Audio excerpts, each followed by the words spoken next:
you doing, everyone? My name is Erik Oliva. Today we're going to be talking about Wing Chun, and it's going to be my expression of Wing Chun, what I evolved with, grew with, and experienced since 1999. And it's starting from the end. It's starting from today, not from when I used to practice and how I was taught and all that. Because how I was taught was adding towards or nourishing my ability to grow, my ability to use what I've learned, and ability to move it together, mush it together with all the other arts I studied, like Tai Chi Chuan, Bagua Qigong, Xingyi, 5 Elements, Baji Chuan, and various other wushu. So where we are today is strictly looking at the technique. So we're going to look at Tan Shou, and we're going to work it on the dummy. The dummy is just the theory, okay? The real application depends on how much force the person's throwing at you, how big they are, and their distance, and where you are towards that person. Okay, so we're going to look at the dummy today for the sake of our practice. This is going to be the right side. This is going to be the left side. This is going to be the outside of the arm, and this is going to be the outside of the arm. Okay, so the framework of a Tan Shou from the form comes out this way.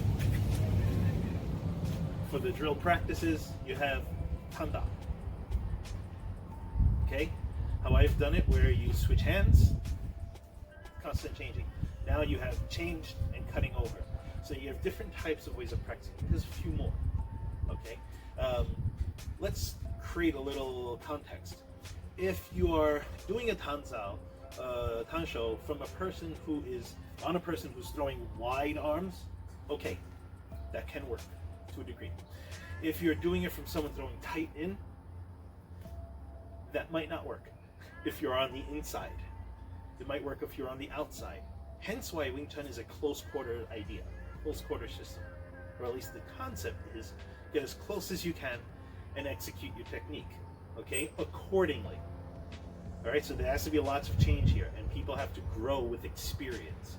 I'm not a professional fighter. I've had my challenges, and I had my sparring exchanges with people, and I've learned to grow and see what works better for me and what does not work better for me.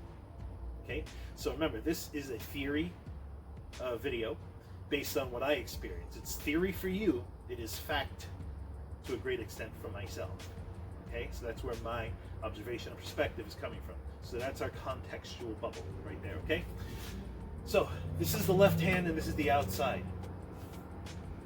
If I'm on the outside of a person, or here I am, and I move to the side, and they threw their punch, and I move to the side, I will shoot out my hand to deflect that hand and push it into their center.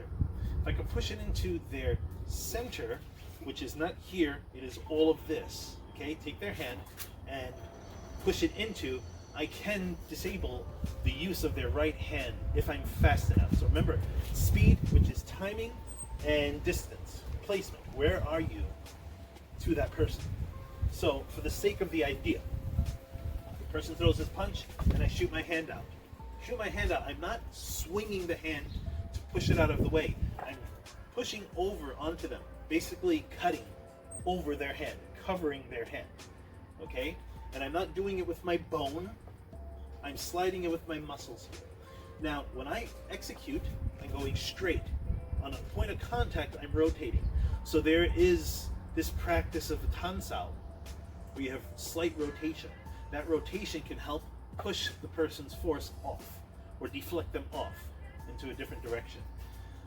Okay, so let's say they threw their punch, my Tan Shou comes up. This Tan Shou is relative to their head. Okay, when I hit their body, I don't stay in Tan Shou and push. Once I hit, I go forward for the next strike. This other hand is continuing a strike. So when I hit, I can tanda, which is strike and punch. Okay, now let's look at what Tan Shou can mean. Depending on the character, it can be dispersing. Depending on the character, it can be to spring. Okay, like you have a technique or a practice called Tan Tui. Tan Tui is springing legs, so it's a kicking practice. Okay, same thing with our arms.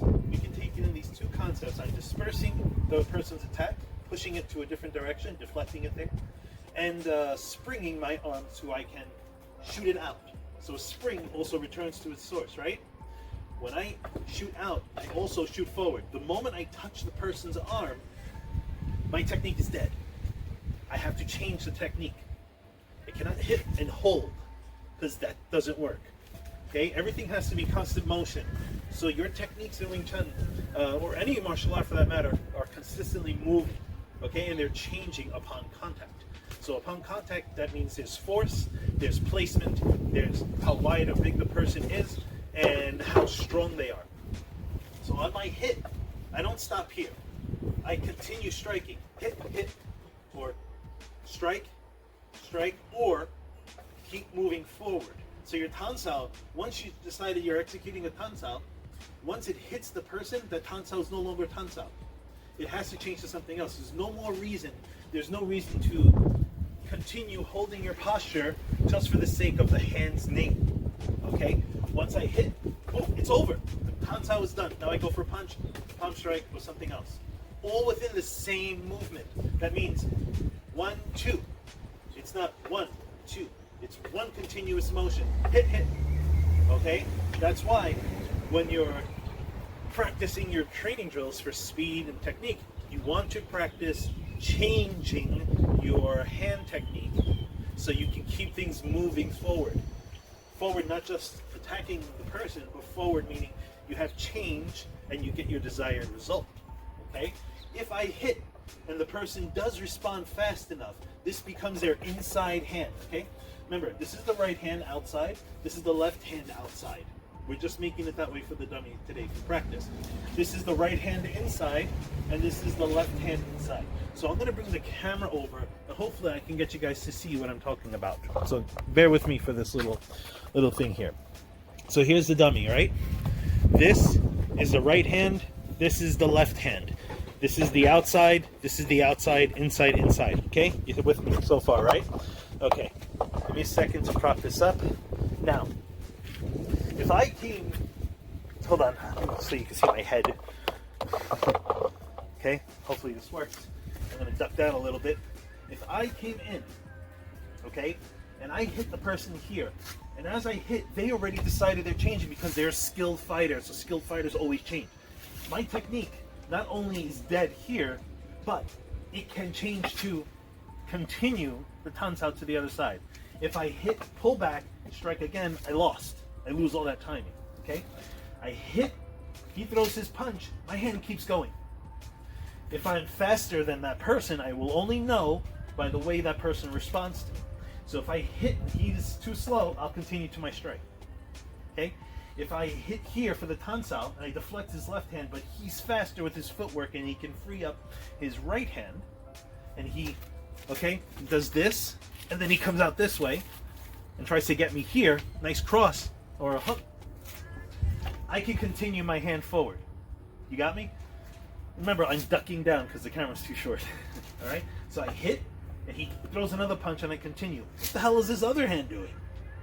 Okay? If I hit here, as I'm changing this hand, I'm still striking this hand. I'm still striking with this hand. So his left hand is gone, his right hand's coming right for me, but I'm very close. So in theory, I should have gotten close, watched his timing, and as he executes the strike with his right hand to counter, I can still Tan Shou that hand and disperse it and move it out. Okay? So I hit and hit. Now I move my hand away because the dummy hand's here. It's not moving anywhere, okay? So I hit. Remember, this lower hand is already struck. Or I went up here. So I hit here at the same time striking the head, but this hand is gone. This one's coming over. So I strike. I keep going to stop that hand. This hand, in that moment, is useless. If my strikes did not actually stop him, I have to continue my motion, my footwork, closing in on the person, moving out side to side, getting away from his strikes if I didn't cover his hands fast enough. So if you're looking at Tan Shou from close quarter, that's where we're at. If you're looking at Tan Shou from doing long strikes, you're playing a risky game. You're going here, someone's striking really wide, and you go do a Tan Shou, you ate the bait. You took the bait. This hand's coming in fast. So you hit, coming in fast. If you had right distance, you can cover that countering hand. If you don't have the right distance, you're gonna get caught because you may be too close and you're too slow. So you always want to gauge. It's not always this comes out round. People shoot right from the shoulder. Boom! Right from the shoulder. So if they're shooting from the shoulder, you have to understand your angles coming forward. Okay? Either you take an angle that's as wide as your shoulders, right? So in Wing Chun we have a guarding posture, right? This posture is not our stance where, you know, most people fighting up this way. We don't start Wing Chun this way and go into a fight. Okay? Not happening. Let me arrange this camera here for a second.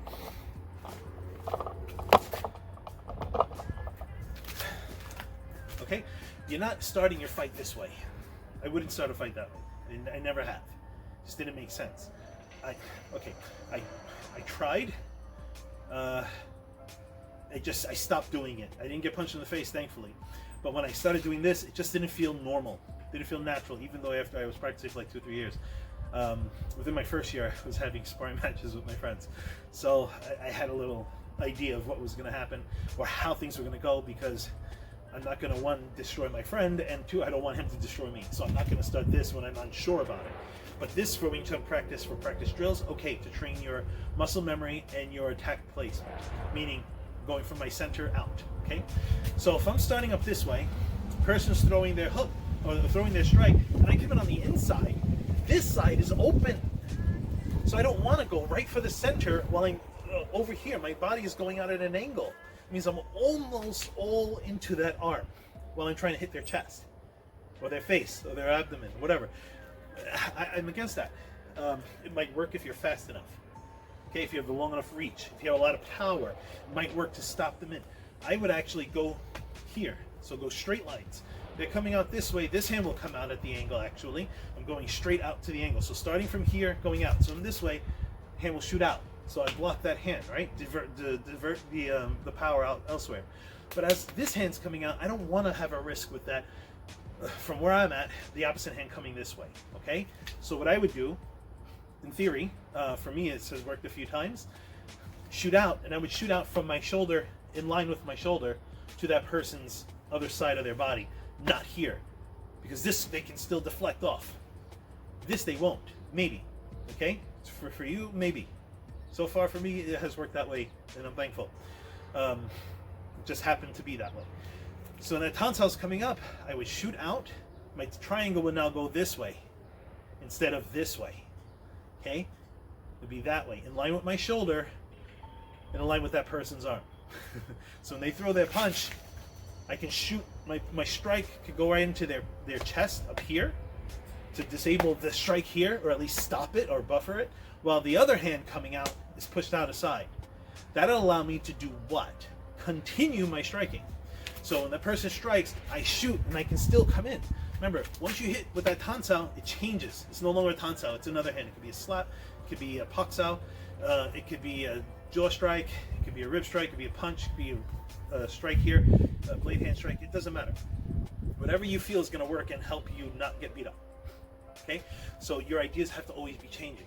So again, this is the idea in Tan Shou and Tan Da. If I'm throwing a punch, and I'm on the inside of the person, okay, and they throw a wide right to set me up for a jab, I'm going to take that. The jab is going to go off this side of my arm while I'm striking this side of their jab. The origin of their attack, their shoulder, their pec, and it hit into this area. Hopefully that buffers it out so I can continue my motion coming forward. Now, this is not the only punch in Wing Chun under my observation. Okay, you have undercuts, striking into the body, okay, body shots.